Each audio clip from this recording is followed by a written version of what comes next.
Samarlakota triple murder mystery almost all వీడినట్టే కనిపిస్తోంది. ఎందుకంటే ఇద్దరు వ్యక్తుల్ని పోలీసులు అదుపులోకి తీసుకున్నారు. అదుపులోకి తీసుకున్న ఇద్దరు వ్యక్తులు ఒకరు ఎవరైతే దారుణ హత్యకు గురైందో ఆవిడ భర్త అని తెలుస్తోంది.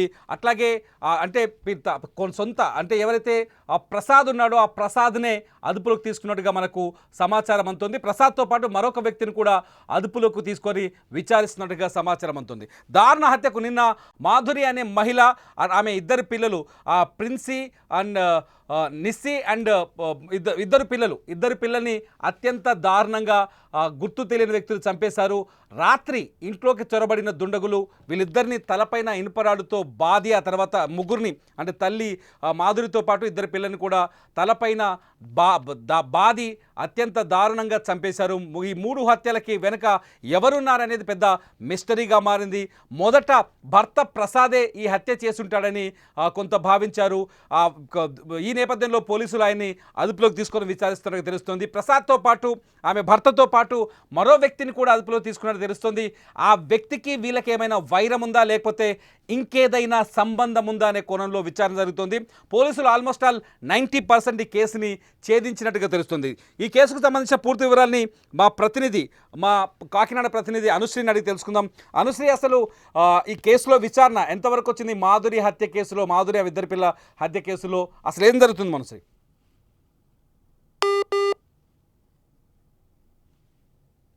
అనుశ్రీ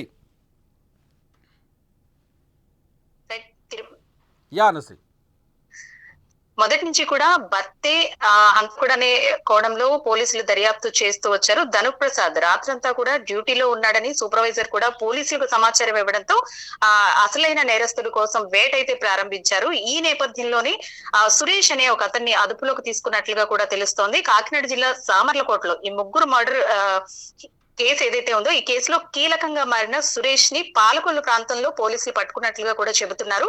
అయితే దీనికి సంబంధించి ఏ సమాచారం కూడా పోలీసులు మీడియా ముందు అయితే ఇప్పటి వరకు ఇవ్వకపోవడం కూడా గమనార్హం. నిన్న అర్ధరాత్రి ఏదైతే 2-3 గంటల ప్రాంతంలో సీసీటీవీ ఫుటేజ్ ప్రకారం ఇంటి వెనక వైపు నుంచి ఎవరో వెళుతున్నట్లుగా కూడా గుర్తించారు. ఆ సీసీటీవీ ఫుటేజ్ ఆధారంగానే సురేష్ ని అదుపులోకి తీసుకున్నట్లుగా చెబుతున్నారు. నిన్నటి నుంచి కూడా సురేష్ పోలీసుల కస్టడీలో ఉన్నాడు. సురేషే అసలైన హంతకుడు, అంటే ఇది ఒక రకంగా వివాహేతర సంబంధమే దీనికి కారణంగా కూడా పలువురు చెబుతున్న నేపథ్యంలో మనం చూసుకోవచ్చు. అంటే సురేష్ కూడా లారీ డ్రైవర్ గానే పనిచేస్తూ ఉన్నాడంటూ కూడా పోలీసులు చెబుతున్నారు. ఈ భర్త ఎవరైతే ఉన్నారో భర్తకి మొదటి నుంచి పోలీసులు భర్త ధనుప్రసాద్ చుట్టూ కొంత కేసు తిరిగింది, అతన్ని అదుపులోకి తీసుకున్నారు. అతను రికార్డ్స్ లోకి వెళ్తే ఏం కనిపించింది? అతను అంటే డ్యూటీలో ఉన్నాడా, ఇంటికి వచ్చిన సందర్భాలు ఏమైనా కనిపిస్తున్నాయా? మధ్యలో ధనుప్రసాద్ అయితే నైట్ నుంచి కూడా నైట్ షిఫ్ట్ ఉండడంతో నైటే వెళ్ళిపోయాడు. నైట్ నుంచి కూడా తను ఉదయం వరకు కూడా షిఫ్ట్ లోనే ఉన్నాడంటూ కూడా యాజమాన్యం చెబుతుంది. ఆ కోణంలో కూడా పోలీసులు దర్యాప్తు చేస్తారు. అయితే ధనుప్రసాద్ రాత్రంతా డ్యూటీలోనే ఉన్నట్లు నిర్ధారించుకున్నారు. ఈ నేపథ్యంలోనే సీసీటీవీ ఫుటేజ్ కీలకంగా మారింది. రాత్రి ఎవరో వెనక వైపు నుంచి లోపలికి వెళ్ళడం, అలాగే 2-3 గంటల ప్రాంతంలో మళ్ళీ వెనక డోర్ నుంచి బయటకు రావడం కూడా ఆ సీసీటీవీ ఫుటేజ్ లో కనిపించింది. డాగ్ స్క్వాడ్ ని తీసుకొచ్చినప్పుడు కూడా ఆ డాగ్ స్క్వాడ్ కూడా ఎవరైతే ఈ సురేష్ తిరిగిన ప్రాంతం ఉందో అక్కడే టచ్ ఆడుతూ కూడా కనిపించింది. అయితే ఈ నేపథ్యంలోనే ఆ ఫోన్స్ అంటే ఇందులో ఫోన్లే కీలకంగా మారాయి. ఎవరైతే మృతురాలు ఉందో మృతురాలి ఉంగరాలతో పాటు 2 సెల్ ఫోన్లను కూడా ఈ సురేష్ తీసుకెళ్లిపోవడంతో ఈ సెల్ ఫోన్ ఆధారంగా సెల్ ఫోన్ నంబర్ ని ట్రేస్ చేసి ఎక్కడుందో కనిపెట్టి పాలకొల్లు ప్రాంతంలో ఈ సురేష్ ని అదుపులోకి తీసుకున్నట్లుగా కూడా మొబైల్ ఫోన్ స్వాధీనం చేసుకున్నారు ఇద్దరివి. సురేష్ దగ్గర ఉన్న 2 ఉంగరాలతో పాటు 2 సెల్ ఫోన్లు స్వాధీనం చేసుకున్నట్లుగా కూడా తెలుస్తోంది. ఈ సెల్ ఫోన్ ద్వారానే సురేష్ ని కూడా అదుపులోకి తీసుకున్నట్లుగా తెలుస్తుంది. Tirumala, right, thank you Anusri. ఇది సామర్లకోట హత్య కేసులో అత్యంత కీలకంగా మారిన మిస్టరీని సెల్ ఫోన్లు బయటపెట్టినట్టుగా తెలుస్తుంది. సెల్ ఫోన్లతో పాటు సీసీ కెమెరా ఫుటేజ్ మొత్తానికి ఈ కేసు మిస్టరీని ఛేదించే విధంగా చేసింది. ఎవరైతే దారుణ హత్యకు గురయ్యారో మాధురి, ఆమె ఇద్దరు పిల్లలు నిస్సి, ప్రిన్సీ, వీళ్ళిద్దరూ దారుణ హత్యకు గురయ్యారు. ఇంట్లో రాత్రి నిద్రిస్తుండగా శనివారం రాత్రి అంటే ఆదివారం తెల్లవారుజామున భర్త ధనుప్రసాద్ డ్యూటీ ముగించుకొని ఇంటికి వచ్చేలోపు ఇంటి డోరు తెరవలేదు.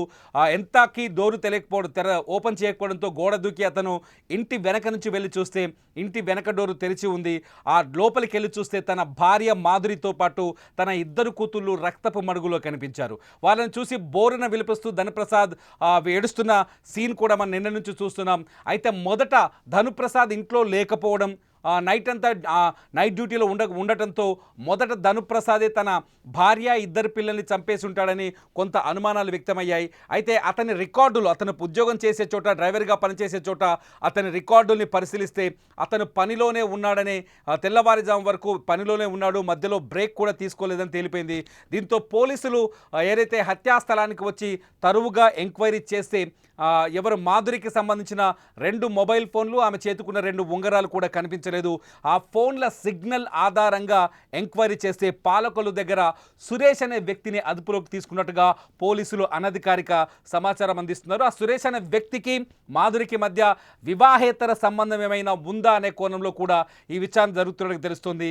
మాధురి సురేష్ కూడా ధనుప్రసాద్ మాదిరిగానే ఒక లారీ డ్రైవర్. దీంతో అనుమానాలు మరింత ఎక్కువయ్యాయి. మొత్తానికి పోలీసులు ఆల్మోస్ట్ ఆల్ 90% కేసు మిస్టరీని ఛేదించే కేసు విచారణ ముగించడుగా తెలుస్తోంది.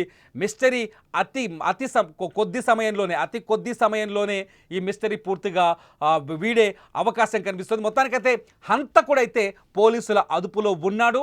వీళ్ళని హత్య చేయడానికి కారణాలను కూడా పోలీసులు కనిపెట్టినట్టుగా తెలుస్తోంది. అయితే ఎందుకు అన్యాయంగా పసిబిడ్డలు ఇద్దరిని చంపాడనేది అతిపెద్ద ప్రశ్నగా మారుతోంది. ఆ ఇద్దరు చిన్నారులు, పాపం ఒక అమ్మాయి 6 ఏళ్ళుంది, ఒక అమ్మాయి 8 ఏళ్ళుంది. ఆ ఇద్దరు అమ్మాయిల్ని అత్యంత దారుణంగా హత్య చేయడం చూస్తే నిజంగా స్థానికులైతే కన్నీళ్లు పెట్టుకుంటున్నారు. ఇది ఇప్పటివరకు మన కాకినాడ నుంచి అందుతున్న సమాచారం. సామర్లకోటలో అత్యంత దారుణ హత్యకు గురైన మాధురి, ఆమె ఇద్దరు పిల్లలు, ట్రిపుల్ మర్డర్ కేసు మిస్టరీ దాదాపు విడిపోయింది.